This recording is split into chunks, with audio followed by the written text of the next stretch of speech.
This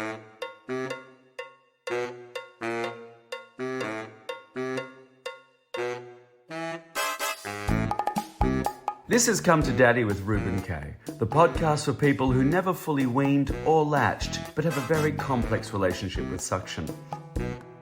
I'm not saying I've got issues with my parents, but last night I said to my Uber delivery driver, "Thank you, Daddy." I'm here at the Edinburgh Fringe Festival, where the greatest minds of our generation gather together to battle it out in a 60-40 split Hunger Games deathmatch. Anyone who is anyone in comedy is here, which is why my producer, Amanda, definitely isn't. How are you doing, Amanda? As I am the one that edits these podcasts, I could cut out all of the insults that Reuben throws at me, but I've decided I want them out there in the public domain as evidence that I can use in the tribunal. But before those acrimonious divorce proceedings, we've got more podcasts for you. As always, please like, download, listen, share. Also, if you like what you hear, you can go and see what's going on our YouTube channel. There's some pictures up there that go with the words. And you can view Reuben at work in all his Technicolor CinemaScope glory. A quick note about this here pod. Reuben and the guest met up to do this chat and recorded everything on Reuben's mobile. So it sounds like two guys having a chat in a toilet cubicle, which, knowing them, it possibly was. But it's great. So enjoy. I'm going. Shut up. Goodbye.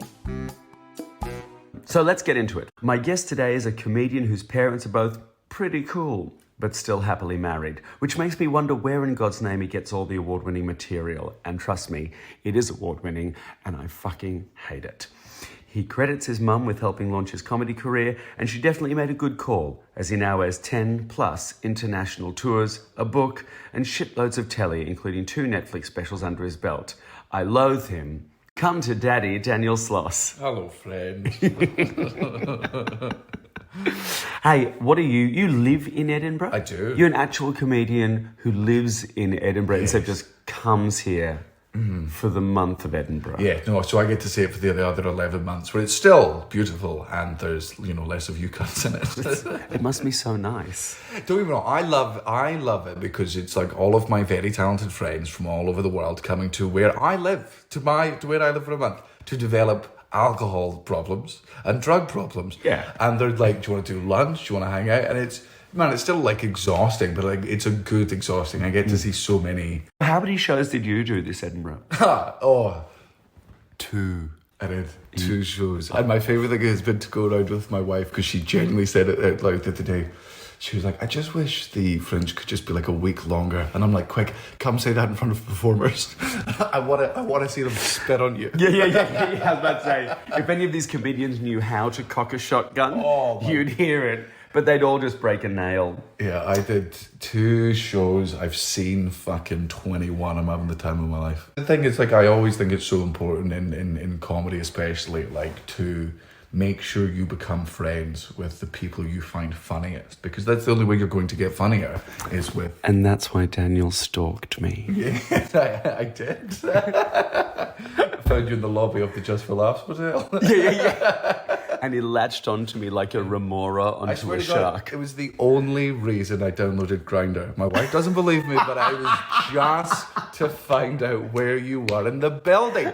Tell me another way, and then I'll do it. But it's just the easiest way. It's because Daniel assumed rightly that my Grindr profile would have my floor and room number.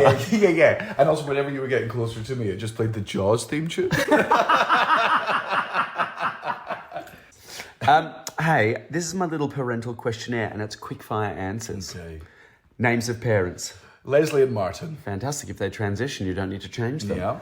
Do they live in Edinburgh? They live in Fife. What is Fife? Fife it's called the Kingdom of Fife, though if you ask any of us, we can't. Moving on, how much do you blame them for how you turned out as a percentage? Oh, 75. 75? Yeah. Where's the other 25? My sister died when I was 8. She was 6, so We're getting deep. Quick. Yeah. Well, here's the thing. Like, because at the time, because it was just a normal thing that happened in my life. I think it wasn't until I became older and I started talking about it on stage that started being like, oh man, maybe that did fuck me up more than I thought it did. I remember watching the Lewis Capaldi documentary, and he was talking about the song that's about his aunt who killed herself. And he was like, when she killed herself when he was so young, that from then on he thought about death every day because death was common. And when he was an adult, he realised that other people didn't think about death every day. And that's somebody who thinks about death every single fucking day. I'm like, other people aren't doing that? So like young, early trauma, very grateful for the trauma. Like, I mean, my dead sister called me a wonderful show. My dead sister got me a wonderful show and other poems for small children. And I profited off of an emotionally abusive ex. Like, you just gotta turn that trauma into cash. This is true. Because I'm also a bit of a death head. I think about it a lot. Is that the joy you get from thinking about it, the way that, because you think about it often, you think about it in a 360 way. It's not just about the fear. And for people who don't necessarily do that, they just think of death as this like black monolith, this inescapable thing, whereas we kind of chew it around in our mouths a bit. So you see like, the funny side of it. You see the absurd side of it. So sometimes you get like comfort from it or joy from it. Yeah, well, I always think the most powerful thing in the world, the most powerful act of rebellion is to laugh at the thing that is oppressing you. Like, and whether that's someone in a position of power or whatever, being able to laugh in the face of fucking death, the one thing that we all have in common, is a really powerful thing. And I understand for a lot of people's the way they process grief is to just be sad and to just cry and to get it out and to like go to therapy and go to meetings and do all this stuff. And that's if that works for you, that's great for you. But there is 20% of the world who the way they deal with grief is making horrible jokes about it, because that's the thing that softens it for us. Like, we're able to look at the heart of all Jewish comedy. Look at Jackie Mason. Look at Joan Rivers. Look at all the people who you hold up as comedy icons. Are often George Carlin. Are the ones who just That's why Jews are the funniest, because shitty things just keep happening to them. We're the chosen people, but chosen for what? Yeah, chosen for comedy. Chosen. Like, I mean, being Jewish, you just be like, looking at your God, being like, man, I know we can handle this, but I just think there was a funny and easier way to get us to tell dick jokes. Did it have to be that many of us? That seemed excessive. And I just think there's certain pettiness as well in it. I mean, yes, of course, there's huge trauma. There's a whole, but then there's just shit like, walk in a circle in the desert for 40 years. Just something tiny like that. God's a bitch, man. He's a very, very, very toxic man. He's correct. Yeah. Your therapist would tell you to break up with him if he was a boyfriend. Absolutely. Red flag galore. Yeah. Hey, I want you to kill your son to prove you love me. JK just wanted to see if you do it. Motherfucker, you kidding me? Hey, tell me about Leslie and Martin. You seem so... #well-adjusted. That's irony. That was irony. A little bit. My parents are wonderful. I'm very close to both my parents. My wife finds my relationship with my parents, because she doesn't say I love you to her parents, because her family just know that they love each other, and that's not what they're... But how do they know if they don't say it? Right. I don't know is it just assumed? Yeah, it's just assumed. Like that's straight culture. But that's weird. She phones her mum more than I phone my mum. But I have told my mother-in-law and my father-in-law that I love them more than they've ever heard it from their daughter. I gotta say, you're so offstage, so wholesome, so lovely, so kind, so gentle, so soft, so daffy. Yeah.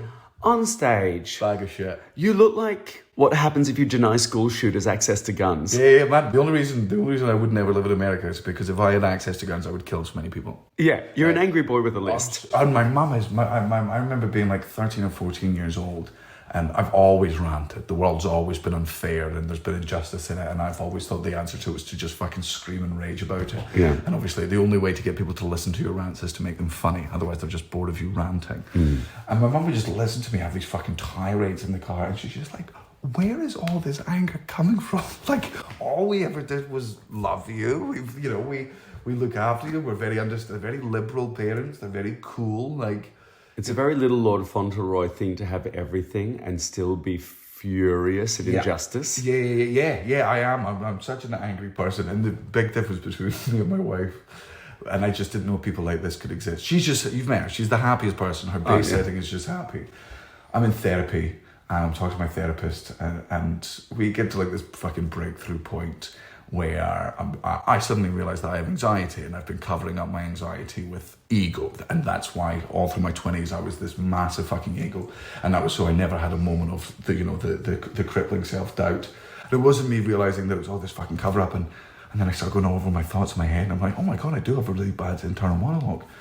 And I tell my wife everything, and I'm like, yes, I've just got all these doubts all the time, and these fears, and all this worry in my head. And she listens like the loving partner she is, and after 50 minutes, I'm like, do you ever get like any thoughts of this, like this in your head? And she went, no, I guess I just have a quiet brain. Like, so when we sit there and we overthink things, she's just sitting there with fucking the SpongeBob theme tune playing over and over in her head. There's just like two cats bouncing a ball backwards between each other. There's just little fucking cartoons and things going on. Do you think Leslie and Martin are going to listen to this? My mum absolutely will, 100%. Now, I read on the Wikipedia that it's basically thanks to your mum that you're in comedy. Yeah, kind of. Like, I did stage acting for years, which she signed me up to because she just watched me out of the fucking house. Yeah, my mum worked from home and I was an annoying child, so she would sign me up to any course in any camp within a 20-mile vicinity to just get me the fuck out of the house after school. She knew I watched stand-up from the age of 5 and I loved being on stage, but I hated doing normal acting. And then my mum signed me up to have the fucking comedy course. She also met Frankie Boyle at like a corporate gig for her company, and she was like, my son is really interested in comedy. And he was very gracious. He gave her his email address. And then you started, writing with for... No, he gave me like fucking, like, when he was writing for Mock the Week, he was sort of giving me this stuff in advance to just sort of teach me how to write to a deadline and stuff, and being like, okay, this is, work ethic sort of thing. And he did use some of the jokes, but there was no point before Mock the Week where Frankie was like, I can't go on stage. The 17-year-old boy hasn't sent me through his shitty jokes. Like he was very much out of the kindness out of his own heart as opposed to necessity. That's lovely. And then there's a story about your mum. You took a gap year off. You were going to study history. Yes, yeah. With an end to do what? No idea. I just liked history. Well, because it's gossip. Yes, yeah. History is just gossip that's been written in Helvetica. Yeah. About gay Greeks and Romans. No, they were just roommates. Yeah, We're just friends. For one, I saw the funniest... King James was just a lonely man with a lot of male friends. Yeah. Lots of visitors, and for some reason he was buried beside a lot of his male friends because they were just such good chums.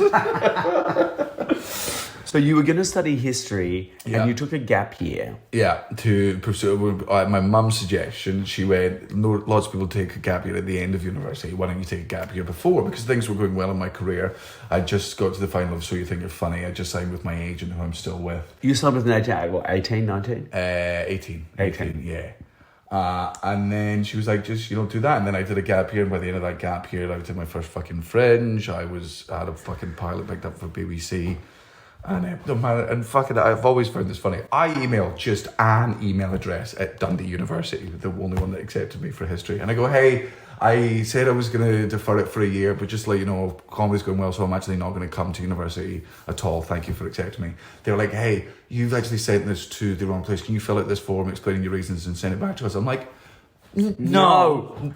You tell the person who's next. My part's done. Yeah. I'm not coming, and there's nothing you can do to make me come and attend. Like, you've got the information, balls in your court. See you later, motherfuckers. Yeah.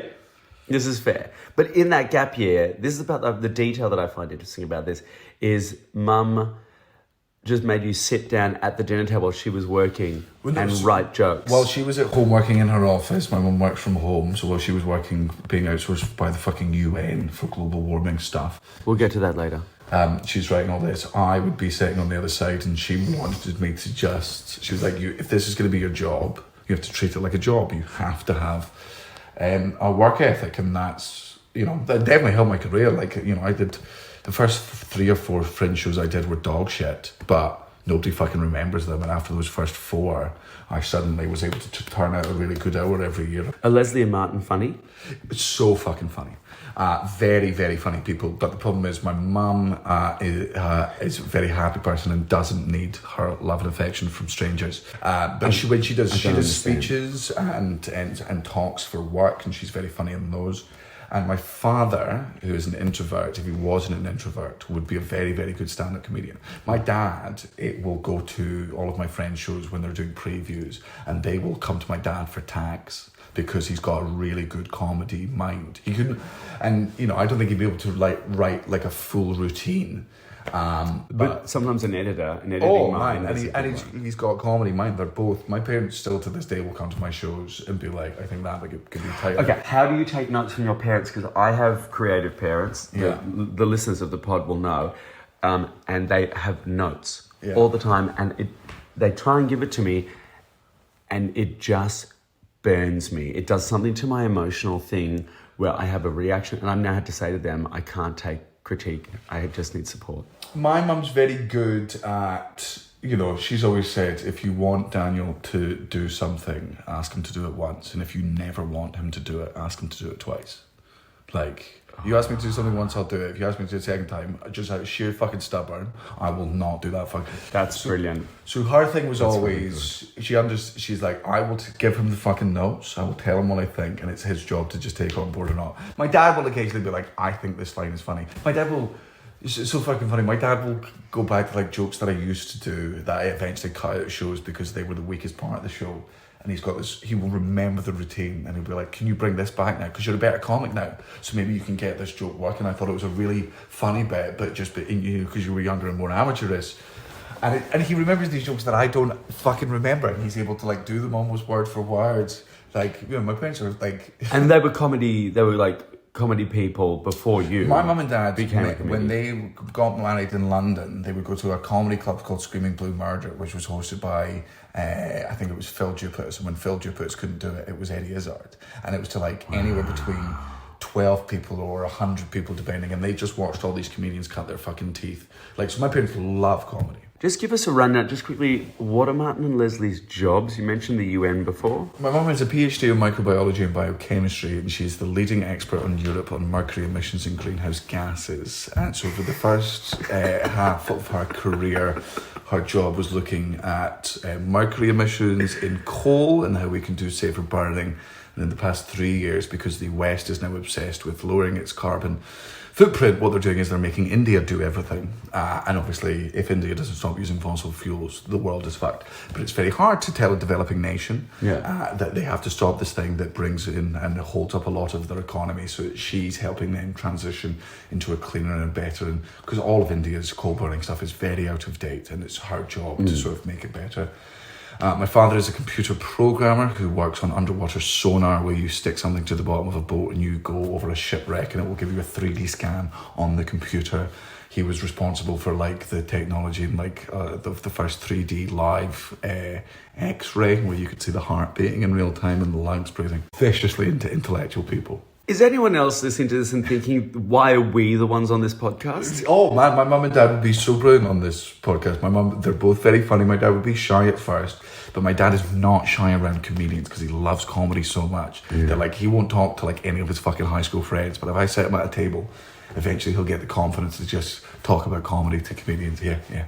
That's a brilliant jobs. Yeah, my father really incredible. Do you know the TV show Robot Wars? Yes. Yeah, my dad was on that for 4 or 5 seasons as a contestant, and they made a robot that was so powerful that it was technically illegal, so we weren't... Hang on. Is it the one that has the spinning blade that flips them up? Yeah. I can't believe I've seen your dad's robot. Yeah. Also me, who's like maybe watched all 3 seconds of GIFs of robot... GIFs, how old I call them, GIFs. Yeah. Of TikToks and shit, and I've seen that. There is, I'll be able to find it afterwards. My dad had the robot because he's a fucking nerd. It was called Bat Out of Hell. It was a pun on Bat Out of Hell. That's very good. And it was shaped like a motorbike, and the front wheel was the spinning disc, and on the back was a little metal bike rider who was called Metal Oaf instead of Meatloaf. And at the age of 9 or 10, my parents on national fucking television and BBC dressed me up in a little biker gear with a fucking bandana. And because we had no weapon, we got knocked out in the first round, and I cried on national television because I was devastated.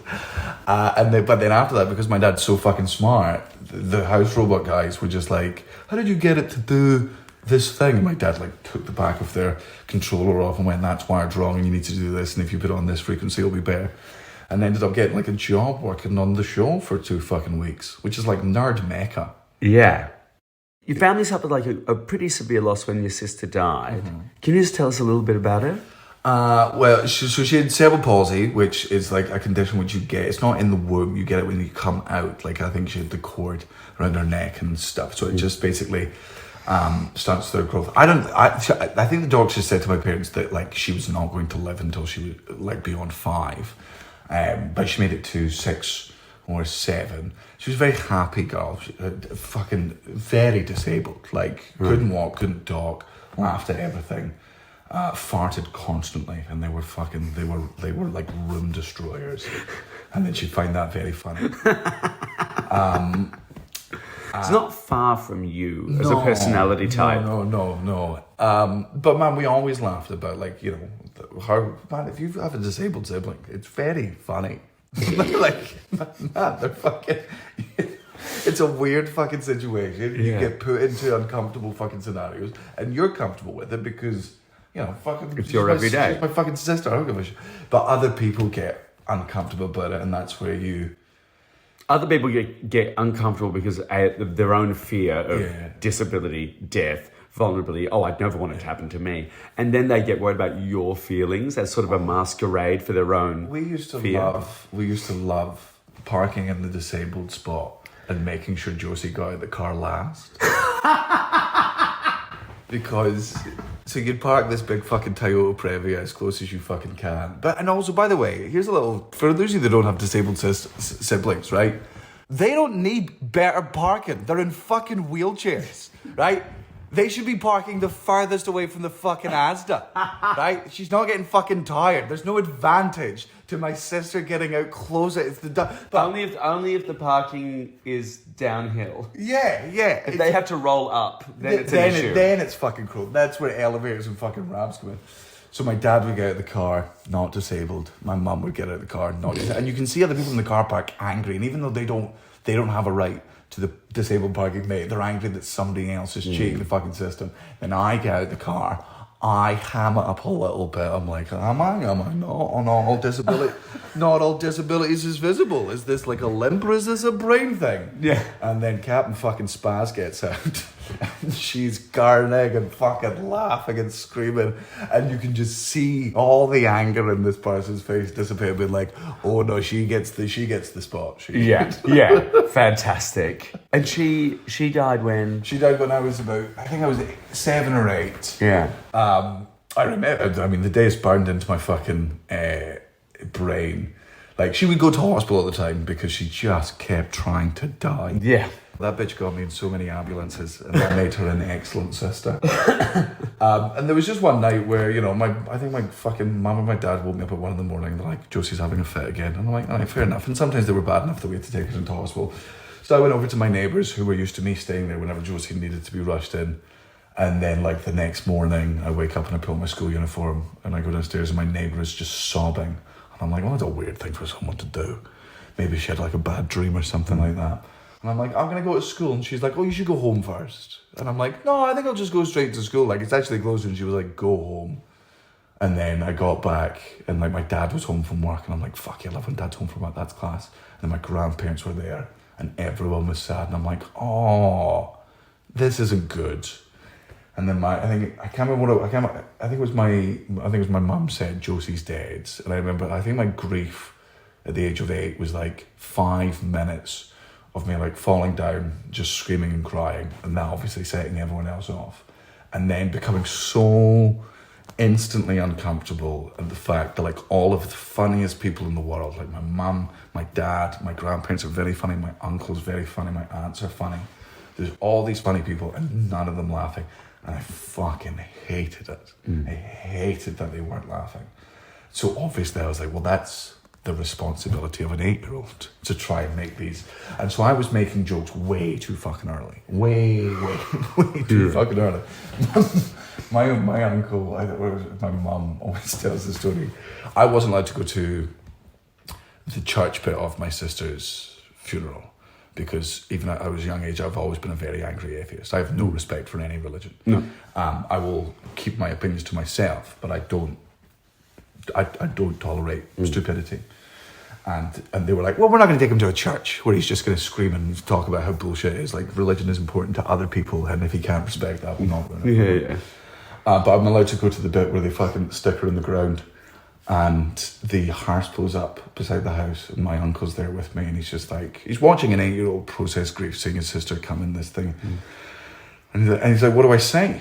You know, what do you say to this moment that's probably going to be in the head of this kid for the rest of his fucking life? How do you make this normal and fine? And the hearse turned up, and apparently I just whispered under my breath, limo.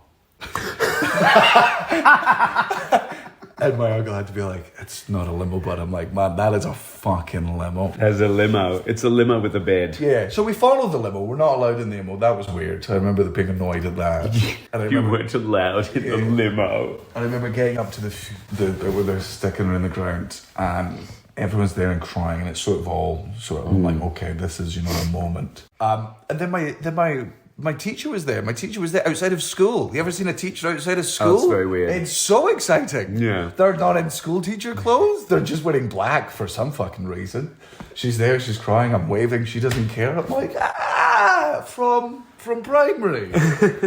And then, but then, even after that, my parents would make jokes all the time about it. That was in fact, they had two very different processes to go. My dad, to this day, I think if you were to ask my dad the day Josie died, I don't think he'd be able to tell you. He's like, bottle it up, hide it away. It was the worst day of my life. I never want to fucking think about it.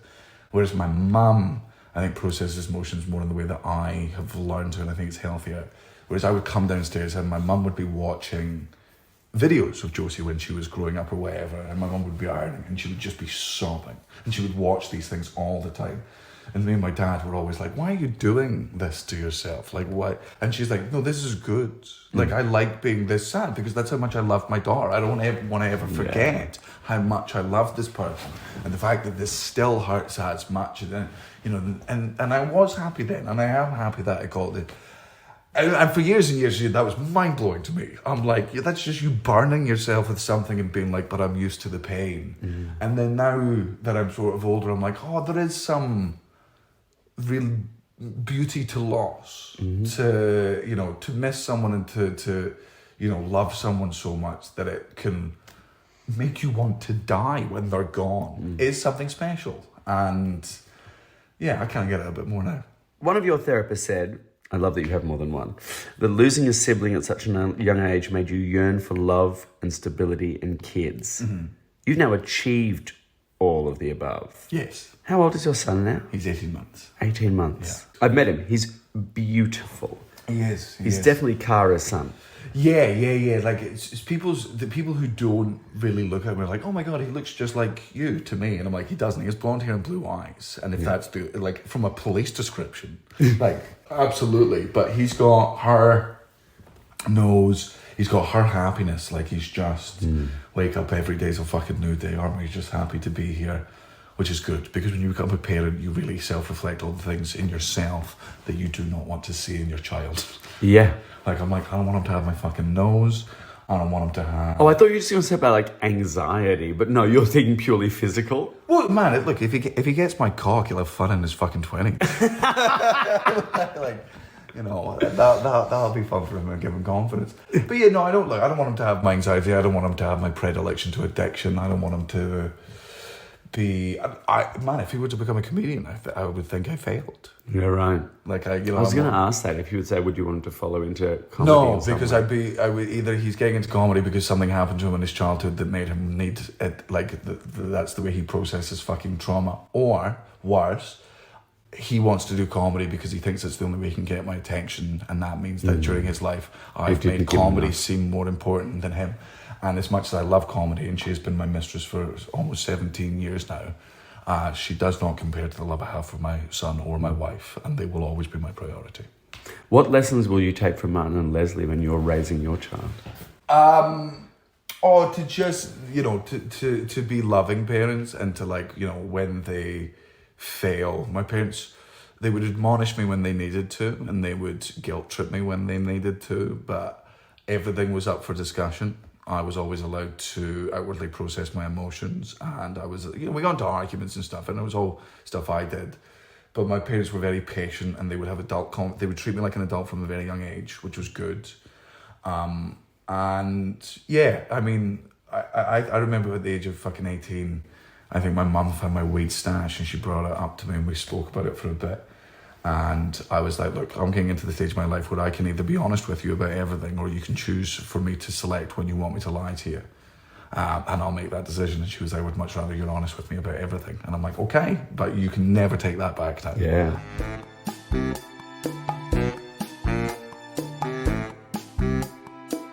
It's now time for the Pick and Mix, our regular slot where you give us your best childhood stories. Pick and mix, pick and mix. It's time for us to do pick and mix. And today you have chosen, drumroll please, Amanda. It's quite hard. There's a lot of saliva on that microphone now. Got a sore tongue. Family hellholes. Give me some family hellholes. So when I think it was my third Fringe, it was the first Fringe that I made a decent bit of money, and because my parents had supported my career so very early on, I decided to reward my parents and my brothers with a trip to Disney. I was 21, my brothers were 11 and 9, and when we were out there, my brother, who was just becoming like very close to a fucking moody teenager, got into a massive argument with my fucking dad, where I saw so much of my younger, because I used to argue with my dad when I was younger, and I saw so much of myself in this fucking argument. And my dad's in the right, Matthew's just fucking screaming, he just wants to get the last word, and my dad's just not letting him. And at one point, Matthew screams, I'm never talking to you again. And my dad just turns around to me and just goes, like I give a fuck. Right? And I was just like, oh my God, now I get it.